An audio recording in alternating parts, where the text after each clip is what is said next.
Hi everyone, hope you're doing well. Today we're making from scratch this kind of ravey, screech, hovering sound that sounds like this.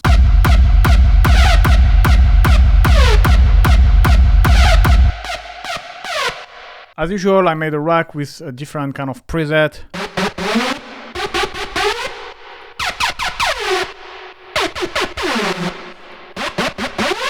You have macro as well, so this way you can personalize it.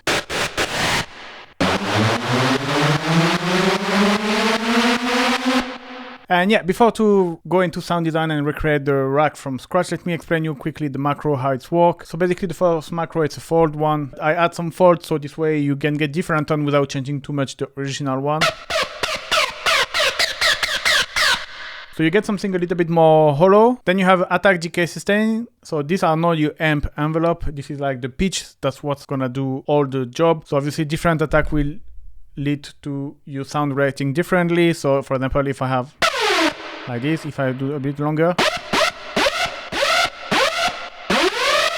it's getting longer for the pitch to go up. And decay obviously is how long it's gonna take for your pitch to go down. So for example, let me put actually 600 milliseconds and no decay. You can see it's going up and then back straight down. But if I put 600 milliseconds,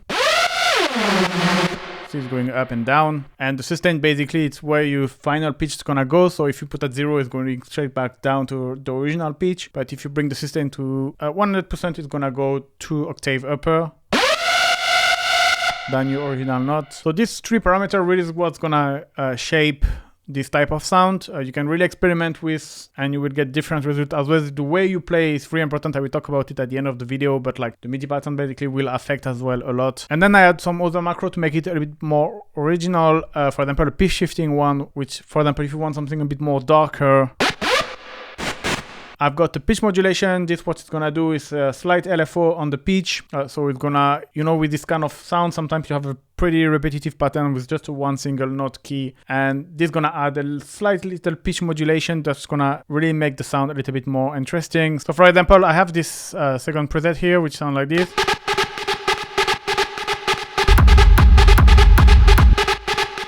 And if I apply some pitch modulation, you're gonna hear pitch is going up and down.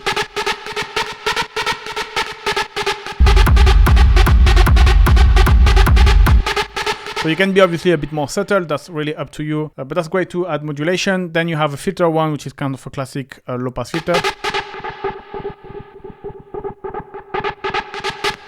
And then you reverb if you want to add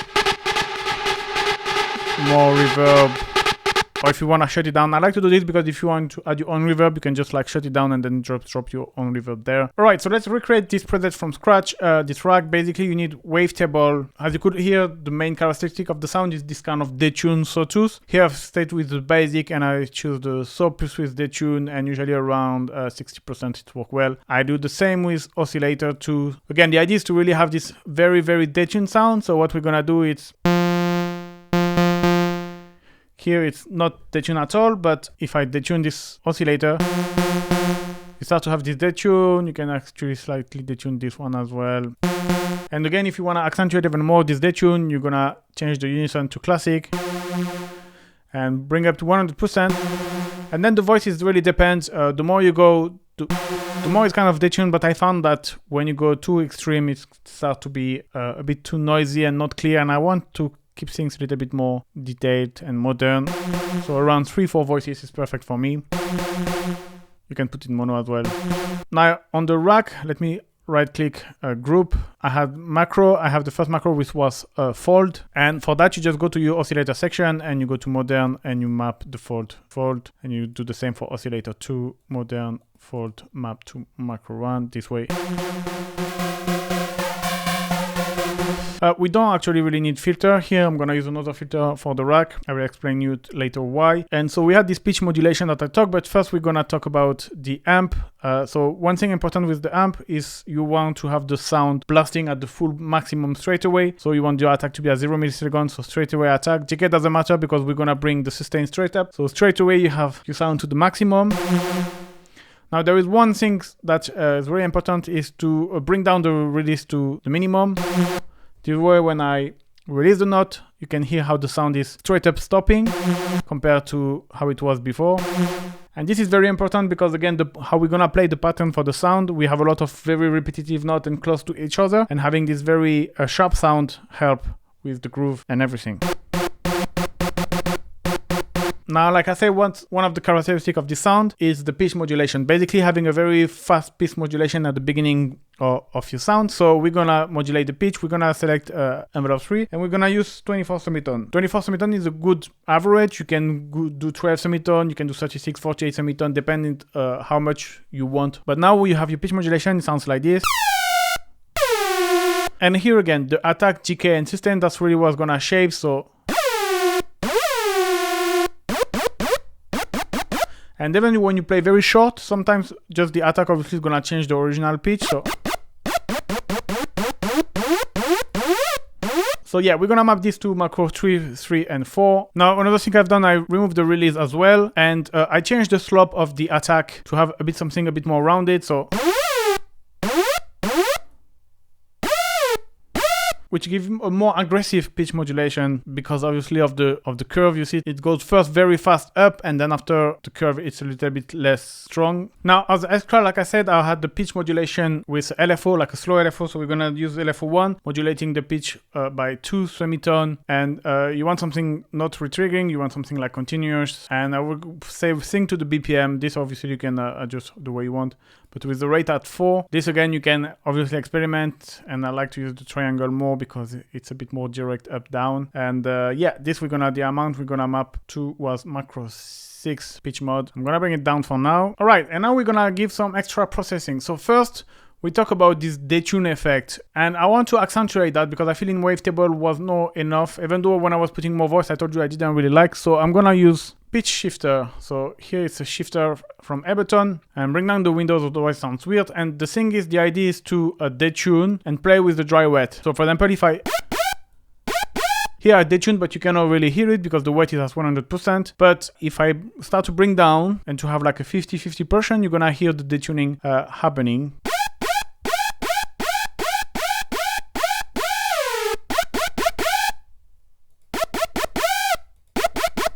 You can even activate the wide if you want a more stereo effect.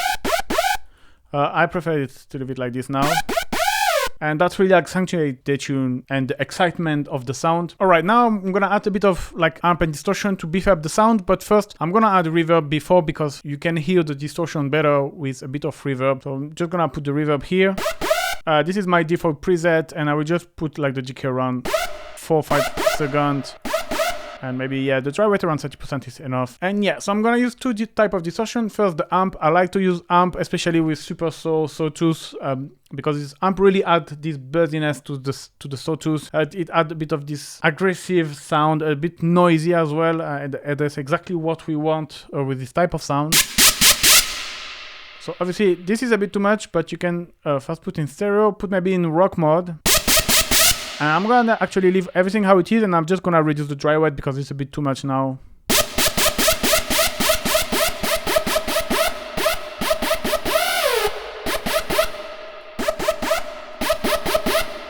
It's a subtle effect, and it's not like changing completely the sound, but it kind of enhances the sound a little bit and make it a bit more aggressive. And again, to give a bit more bite, you could use a saturator. Sometimes I use saturator. This time I used a pedal, and I used the distortion mode.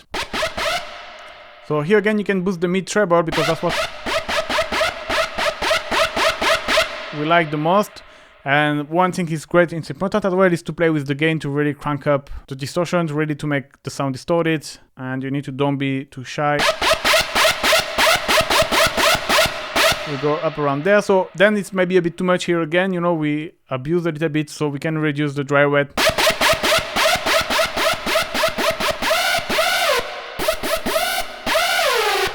Here again, the great enhancer of the sound, way much more clear, present in the mid-high, exactly what we needed to make it a bit more stand-up. Now, one of the macro was a frequency shifter, so we're gonna use again our shifter here. Gonna put it after the distortion, and so we're gonna put in frequency shifting mode, and we're just gonna map the course to macro 5 and rename the macro 5. So this is really if you want something a bit different and have some darker vibe. Here what I do, I will click on map, and I will adjust the minimum and maximum for the macro to be easier to play. So the minimum will be 0, and we're gonna go negatively. I'm gonna put minus 5,000 because it doesn't really need to go to down. And so this way it's really easy to play. And then you start to have weird stab. All right, next macro, it's gonna be our filter. So I'm just gonna use auto filter. And you might wonder why I don't use the filter of the wavetable. The reason being that you have some distortion process after. And so it doesn't sound the same. It doesn't sound as I wanted. So for example, let me show you.